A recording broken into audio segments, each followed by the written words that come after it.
Segundo programa de las píldoras de verano de Hablemos, segundo programa de recomendaciones de libro, película, disco y algo que ver. Segundo programa en el que estamos con Jorge Capa. Jorge, ¿cómo estás? ¿Qué tal? Encantado. Pues vamos directamente de nuevo al tema. Recomiéndanos un libro. Pues voy a recomendar un libro de Eduardo Sacheri que se titula La vida que pensamos.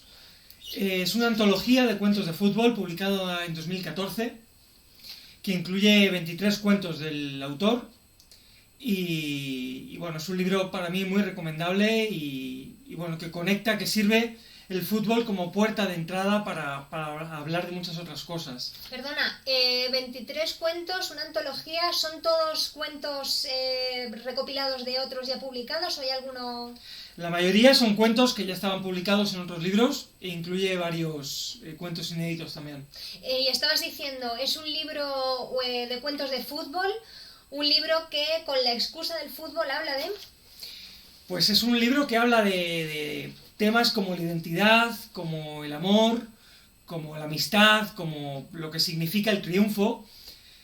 Dijo William Faulkner que si quieres ser universal, habla de tu pueblo.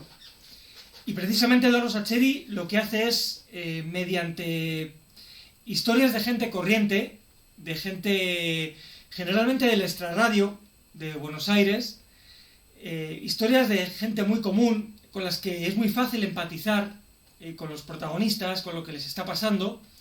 Bueno, mediante eso y mediante el fútbol, permite que uno pueda conectar con temas mucho más genéricos, mucho más amplios, que tienen que ver con la condición humana, y él la verdad que sabe cómo lograrlo, utilizando mucho el humor, y la verdad que son cuentos que se pueden leer muy bien. ¿Hay algún cuento que destacarías? Bueno, son muchos que tienen mucha calidad. Una sonrisa exactamente así, creo que es un cuento muy bonito, un cuento con esencia lírica, que es uno de mis preferidos. El cuadro del Raulito, también otro cuento con esencia lírica, que es otro de los que más me gustan. Tiene muchísimos más, y bueno, Motorola también, por ejemplo, La promesa. Son cuentos que te dejan pensando después de haberlos leído, y eso también es una gran cualidad que requiere una obra artística, que te pueda impactar y que pueda generar en ti un debate, o que te puedas imaginar cómo continuaría la historia, o qué ha llevado a los personajes hasta esa historia que se cuenta. La verdad que es muy recomendable. Hay algunos cuentos que están contados en primera persona, otros que están contados en tercera persona, y como digo, destacan sobre todo por el humor que hay en algunos momentos de cada uno de los cuentos, que permite también generar empatía con lo que está ocurriendo. Has hecho hincapié un par de veces en lo de la esencia lírica. ¿A qué te refieres con eso?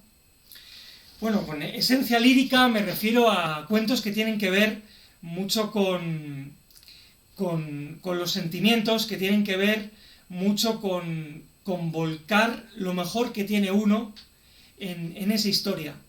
Y la verdad que en esos dos cuentos que he citado, tanto el cuadro del Raulito como Una sonrisa exactamente así, tienen esa esencia poética de alguna manera, en lo que se está contando, en esa dignificar la propia identidad, en dignificar también el amor, como en el caso de Una sonrisa exactamente así. Son cuentos que realmente son bonitos, no solo por lo que cuentan, como digo, sino por la manera de contarlo. Recomiéndanos ahora una película. Pues voy a recomendar una película que se titula Luna de Avellaneda. Es la quinta película que dirigió Juan José Campanella, uno de mis directores favoritos. Y en este caso es la tercera de lo que fue una trilogía involuntaria en su inicio, pero que al final se convirtió en una trilogía, que empezó El mismo amor, la misma lluvia, que hablaba sobre el individuo, que continuó con El hijo de la novia, que hablaba sobre la familia, y que siguió con Luna de Avellaneda, que habla sobre la colectividad. Las tres películas hablan en definitiva sobre la identidad enfocadas desde distintos puntos, y es una película que destaco porque también deja un pozo, deja una reflexión sobre la construcción de la identidad, sobre lo importante que es la dignidad, en este caso en un colectivo, y me parece que es una película muy entretenida, tiene puntos de humor muy buenos y puntos de drama que también se combinan con el humor. Es una película que combina estos dos géneros de manera excepcional. ¿Quiénes son los actores, los intérpretes que no los has nombrado? Bueno, hay varios actores, los principales, bueno, Ricardo Darín, Eduardo Blanco, Valeria Bertuccelli, y bueno, son actores que realmente tienen una gran complicidad entre ellos. José Luis López Vázquez también está. También está José Luis López Vázquez, en la que fue una de sus últimas actuaciones. Una actuación entrañable, un personaje que bueno, también marca a quien ve la película. Y bueno, son actuaciones brillantes y sobre todo, como digo, por el mensaje que deja la película, reivindicando el valor de la identidad y el valor de la dignidad en una época en la que estaba marcada ya en el inicio del siglo XXI. Es una película del año 2004, marcada por la expansión del capitalismo, por el neoliberalismo que solamente entiende de números, y bueno, cómo afecta esto al club social que es Luna de Avellaneda, y cómo afecta a la vida de cada uno de los personajes que están ahí. Pues de nuevo me meto yo entre medias de sus recomendaciones para recomendar algo que ver, que en esta ocasión, a diferencia del programa anterior, sí es algo que ver. Y lo que quiero recomendar es el canal de YouTube de Oliver Stone, que digamos que lo han habilitado recientemente. Os lo voy a dejar en la descripción porque es complicadísimo de encontrar, a pesar de que por los algoritmos o lo que sea, un canal de YouTube de Oliver Stone debería ser algo fácil, pero cuesta un poco. Así que os dejo la descripción, en la descripción os dejo el link. Como el propio director, Oliver Stone, dijo yo lo sigo en Instagram, probablemente también lo haya explicado en Twitter. En este canal vamos a encontrar tanto entrevistas como apariciones, como películas y documentales que ha hecho, donde se pueden alquilar o comprar. Todo lo que según él sus asistentes habían encontrado, incluyendo el último documental JFK, no me acuerdo ahora cómo se llama entero, pero vamos, el documental que hizo sobre el asesinato de Kennedy, que empezó a trabajar en él después de haber hecho la peli JFK, ¿no?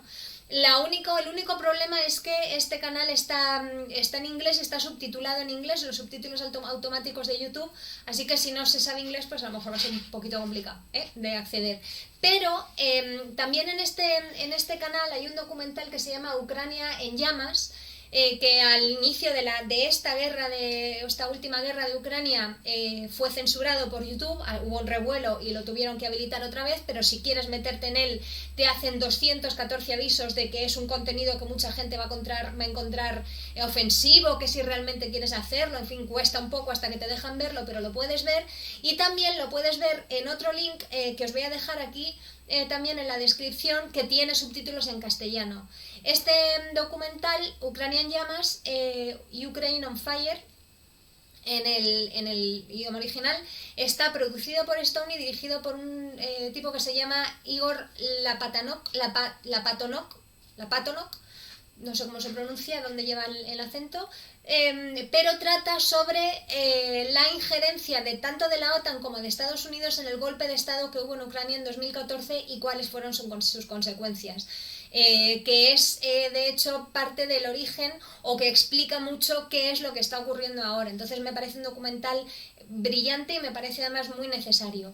También Oliver Stone ha anunciado que en septiembre va a estrenar su último documental en la Bienal, que se llama Nuclear. Para mí es un poco controvertido porque trata sobre la energía nuclear, pero en este caso Oliver Stone está a favor de la energía nuclear, dice que es más segura que el gas y que el petróleo, y que es más efectiva que las energías renovables, porque de última, para ser fiables, las energías renovables necesitan de gas metano y la energía nuclear, según él, es la panacea. Yo lo voy a ver antes de opinar. De entrada no es que esté muy de acuerdo, pero es Oliver Stone y para mí se merece un voto de confianza. No sé si tú estarás de acuerdo, que por lo menos cuando una persona la admiras o algo que ha hecho, algo que ha dicho durante toda su carrera, tienes una afinidad, por lo menos, aunque de entrada digas, uy, esto qué raro, un voto de confianza. Coincido, sí. De entrada le das, ¿no? Así que esta es mi recomendación de Algo que Ver, el canal de YouTube de Oliver Stone y el documental en concreto de Ucrania en llamas, que os los dejo los dos en la descripción. Pues ya solo nos queda una recomendación, que es la recomendación del disco. Jorge, ¿con qué nos vienes hoy? Pues el disco que voy a recomendar es El Sur también existe, disco de Joan Manuel Serrat con letras de Mario Benedetti, del año 1985. Es un disco que incluye 10 canciones. Serrat venía de grabar los que posiblemente, son dos de sus discos más destacados, que son En Tránsito y Cada loco con su tema, que son, junto a Mediterráneo, que había hecho años antes, pues para mí que están entre sus mejores discos.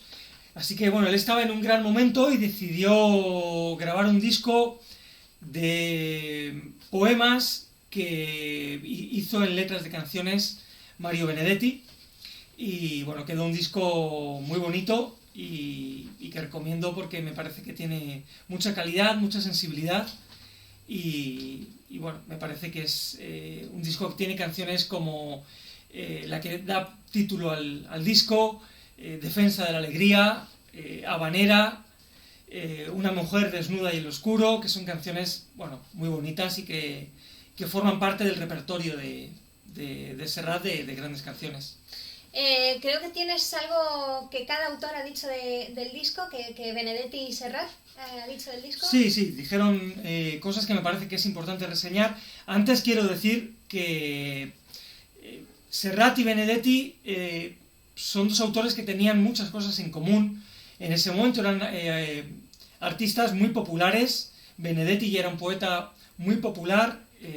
Serrat era un cantautor muy popular. Cuando digo popular me refiero no solamente famoso, sino gente muy cercana al pueblo, gente que, utilizando un lenguaje sencillo, sabía dotar de profundidad a lo que decía, y además les unía una crítica común hacia el poder dominante. Serrat era una persona que había estado ya en Latinoamérica muchas veces denunciando las dictaduras militares y denunciando al poder, cosa que hizo Mario Benedetti también, que tuvo que exiliarse, ¿no? Entonces, en este disco, El Sur también existe, hacen una crítica en varias canciones, entre ellas la que da título al disco, al poder económico y al poder militar dominantes que ellos relacionan con el norte. Benedetti dijo: el norte representa el hiperdesarrollo, que a su vez es subdesarrollante con respecto al sur. Serrat dijo: el norte es el poder y el sur es todo aquello que pelea contra lo injusto. Está el dinero frente al hambre, está el miedo frente a la esperanza. Ellos en este disco pues tratan de defender lo que es el sur, que no es únicamente los países del sur o la gente que vive en el sur, sino la gente que está identificada con esos valores y que está identificada en su rechazo al poder dominante, al neoliberalismo, que ya en esos años 80 estaba en auge, estaba consumiendo Latinoamérica, y ese es un disco con canciones de denuncia, pero con canciones también con otras temáticas, como he dicho antes, y la verdad es que es un disco que recomiendo y que seguro que quien lo escuche, si no lo conoce ya, le va a gustar. ¿Pensabas que nos íbamos a despedir? No, porque tenemos ronda relámpago de ping-pong de nuevo. 3 países que empiecen por la J. 3 países que empiecen por la J. Jordania. Por la J. Vamos a ver. Oriental. oriental. Jordania... No me sale ninguno más en este momento, pero... No me sale. ¿Vale? Japón y Jamaica. Japón iba a decir. Japón y Jamaica. Esto es complicadísimo, ¿eh? Parece una tontería, pero además, teniendo lo que decir rápido, es complicadísimo de repente. O sea, un país por E. Sí. Bueno, coprotagonizar un recital de poesía con Paulo Coelho o ser el presentador de un festival de reggaetón. Coprotagonizar un festival de poesía con Paulo Coelho. 5 por 4 menos 3. 17. Cantar el himno del Celtic de Glasgow, mi equipo de fútbol favorito, en el estadio de los Rangers, que es el rival, es como si fuera el Madrid y Barcelona. Tú solo en el campo con todo el estadio lleno, en Ibrox, y tú cantando. O cantar el himno de Estados Unidos en la cancha de los Boston Celtics. Cantar el himno de Estados Unidos en la cancha de Boston Celtics, más que nada por mi integridad física. Sí. 3 películas de Jake Gyllenhaal. Bueno, Código Fuente, que es mi película preferida, Animales Nocturnos, Prisioneros. ¿Tu película favorita en general o de él? No, de él, en las que participa él. ¿Animales Nocturnos o Prisioneros? Animales Nocturnos. Pues con este ping-pong, de nuevo hemos llegado ya al final del segundo programa de las píldoras de verano. Gracias, Jorge, por tomarte la molestia de buscar recomendaciones que pueden hacernos mejores y que nos enriquecen. Y os vemos la semana que viene con el tercer programa de las píldoras de verano de Hablemos.